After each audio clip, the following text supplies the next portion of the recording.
Good afternoon, ladies and gentlemen, distinguished guests, delegates, and good friends. On behalf of Intel, we hope that you and your families and friends and colleagues are safe and healthy. As we continue to navigate through this difficult uncertainties that is unknown to all of us, yet there is comfort that we're in this world together as a global community. We at Intel have a strong purpose that is to create world-changing technology that enriches the lives of every person on Earth. Intel put the silicon in Silicon Valley, and today we're applying our reach, scale, and resources to deliver on bold goals. And we're not doing this alone. We're working with our customers and galvanizing industry to have better impact globally. With Intel, our customers are transforming education, combating climate change, and making healthcare more accessible. Data has become a driving force in our society today, and our customers are asking for solutions to turn data into actionable insights, amazing experiences, and operational efficiencies. The Intel platforms provide the foundation for these solutions because we have developed a portfolio of data-centric technologies that span the data center to the edge, enabling us to play a differentiated and growing role in the success of our customers. The promise of AI in all industry segments is profound. Health and life sciences, telecoms, finance, energy, retail, media, and governments will see direct impact over many years to come. As budgets grow tighter, Intel AI can empower government agencies and their partners to do more with less. No doubt the combination of 5G, edge compute, and AI will be game-changing for our generation to come. So I asked myself some questions, and I hope as I walk through this, I touch on some points that you're probably thinking, because I get a lot of questions about what is Intel's role, what do we see, what are some of the global trends. So what could be the potential impact of AI to all our economies? Because nobody is not going to be affected by this. AI is being called the new electricity because of its transformative power to create business opportunities in every industry. It is truly a horizontal play and not a vertical play. Artificial intelligence could impact and contribute up to 15 trillion to the global economy by 2030. It is considered one of the biggest commercial opportunities worldwide. And according to a recent study by Accenture on the long-term economic impact of AI around the world, AI has the potential to double GDP growth rates of all our countries by 2035. So the question is, where are we on this journey? And what are some of the fundamental decision-making AI is bringing to the table?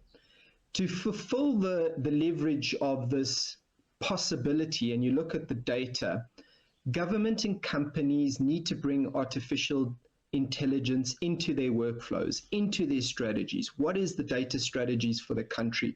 What is the data strategy for the business? And data holds the insights that can enable better decisions, and AI will allow us to process those insights so that we as business leaders can make better decisions and take the necessary actions. And AI augments human capacity to make decisions. Let's not forget this. The human brain cannot process all the available data. And the critical data that may be left out, we would want those insights to make better decisions as leaders. Humans are prone to cognitive biases. Granted, these biases in AI as well, but they are easier to detect and correct. It has been argued that the human touch is still important in decision-making, and a middle ground does exist. For example, rather have the humans interface with the data directly, and AI can process the data and the humans can interact with the possibilities presented to human-centered decision-making.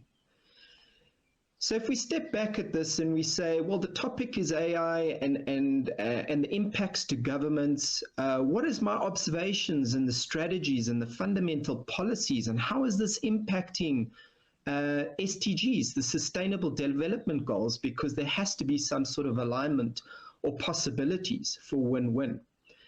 As the development of AI is picking up momentum across the world, governments have started developing policies to harness the potential of AI for their national economies. And if we look, if I step back and see what countries have done, the journey already had started in 2017 with some public announcements, both from reforms, policies, strategies across many countries, and we continue to see that develop. It is still in its infancies, and the maturity is not there, but there are countries that are making big bets on this. Among other things, AI can support governments in achieving their SDGs. AI uses existing support for decision-making and really brings efficiencies at scale. If we have the data and we're able to use the data, we can drive incredible scale and efficiencies across many sectors. You think about education, healthcare, agriculture, food securities, many examples. But I wanted to dig a little bit deeper into the SDGs for help us. How do we drive this alignment specifically to the Africa continent?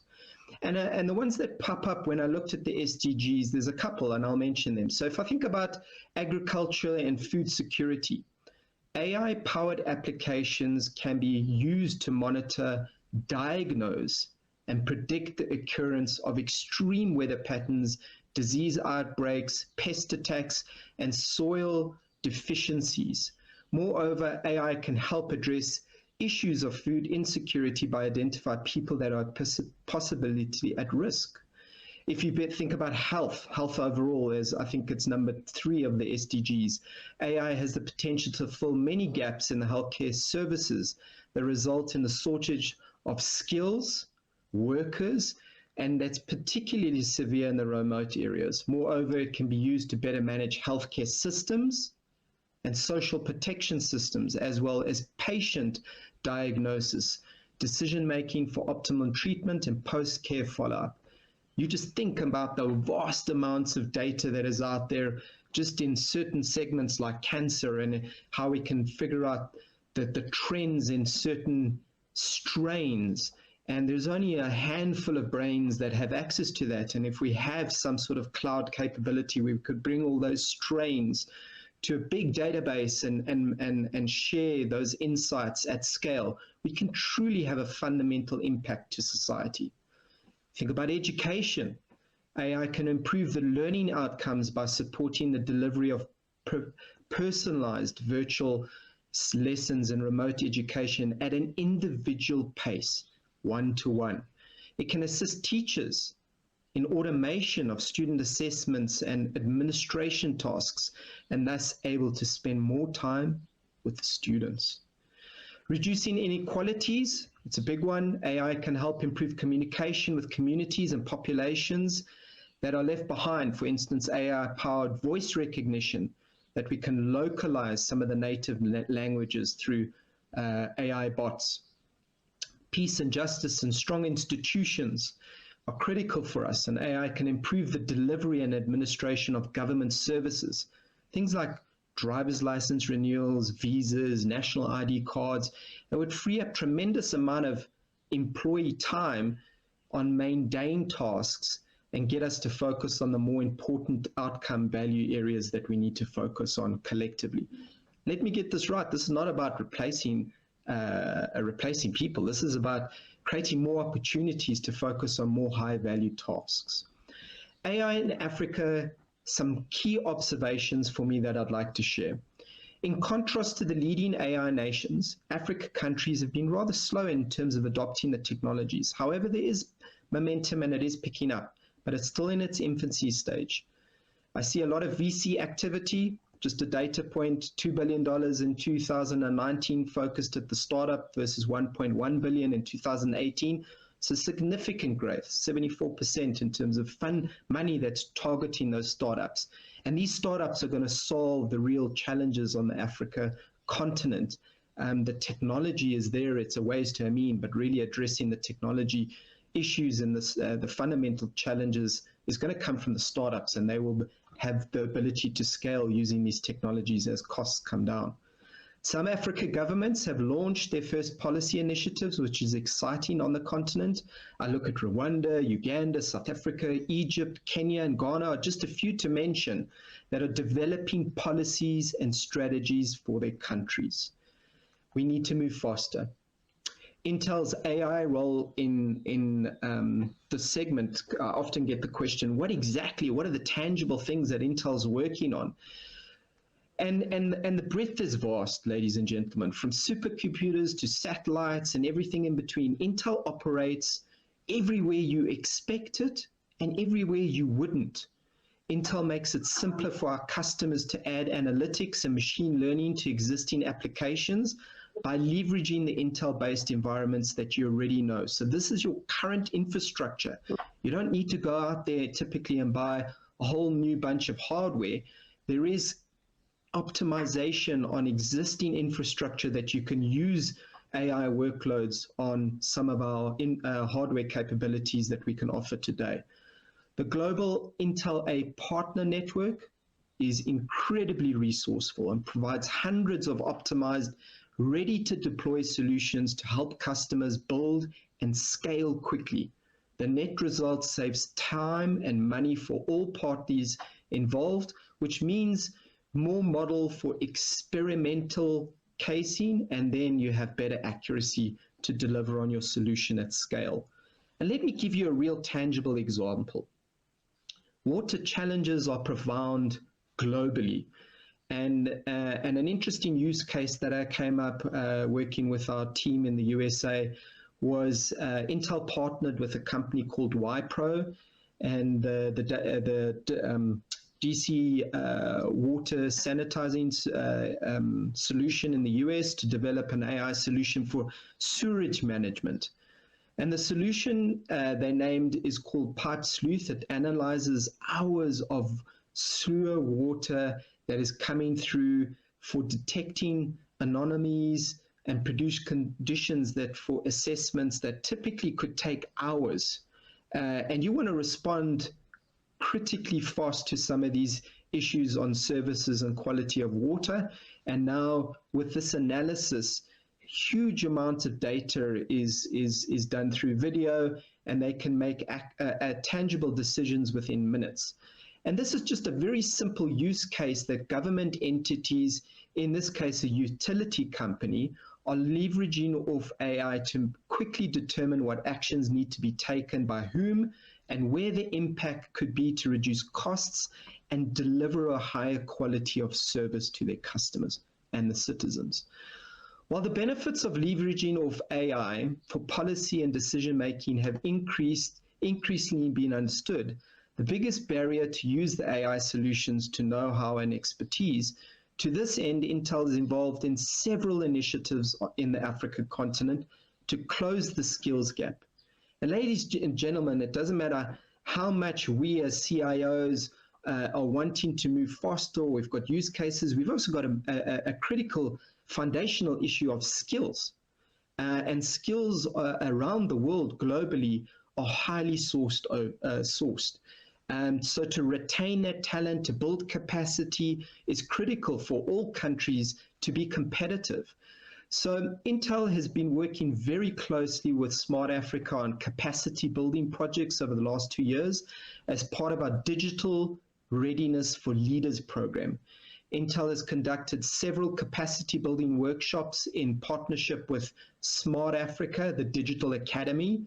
These workshops have brought together over 50 government leaders from 22 African countries to learn about AI fundamentals, engage in various hands-on AI exercises, discuss the government's role in fostering AI ecosystem growth, the developers, and brainstorm various applications for the technology in Africa countries.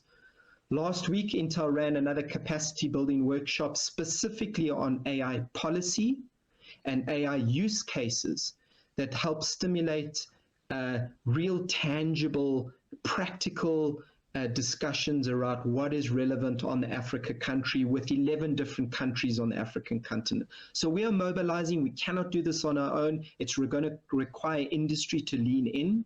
And the second area is AI for youth and AI for the future workforce. Two different programs. We have launched AI for youth in South Africa, and we will launch soon in Ghana and Kenya, and we're on track to launch the AI for future workforce in this program in the next few months. So incredibly exciting and local to the continent. Really, the program objectives I mean, there's so much rich content in it, but to give you a summary, the AI for youth is targeting to empower the students to learn and to apply the technical and the social skills for real world problem solving. The second objective, the AI for future workforce, is to empower the future workforce from a technical and a vocational schools with necessary AI skills for the key thing, employability in this digital economy. Because as we bring this to life, we have to have a workforce for now, and we have to bring the skills for the future online through school. So in conclusion, ladies and gentlemen, there's no doubt AI helps governments accomplish more within the limited budgets that we have today. Automation of tedious tasks, large data sets, how we can remove those mundane tasks, move further up the value chain, and enhance mission-critical capabilities in our business and enable research for breakthroughs on the continent. Artificial intelligence in the public sector starts with a foundation of scalability, high-performance compute and hardware enabled for security features. Let's not forget that. Policy is going to be critical, so we have to collaborate with our policymakers, and we have to collaborate with our future youth and the workforce today for tomorrow. Intel technologies for AI enable teams to select the best hardware for each job and optimize with software to get the maximum performance. We have tools at Intel that are free for optimization. Together, we can solve the most complex problems in the way that will transform society for tomorrow. It all starts on the foundation of Intel Xeon scalable processors and the accelerated Intel optimized AI software. And please, ladies and gentlemen, this is no doubt incredibly complex. So together is better than alone. We hope that you enjoy the conference, and please feel free to reach out to Susan, who's based in Kenya, and we are happy to collaborate to build out the AI journey of your future. Thank you and stay safe. Enjoy the conference.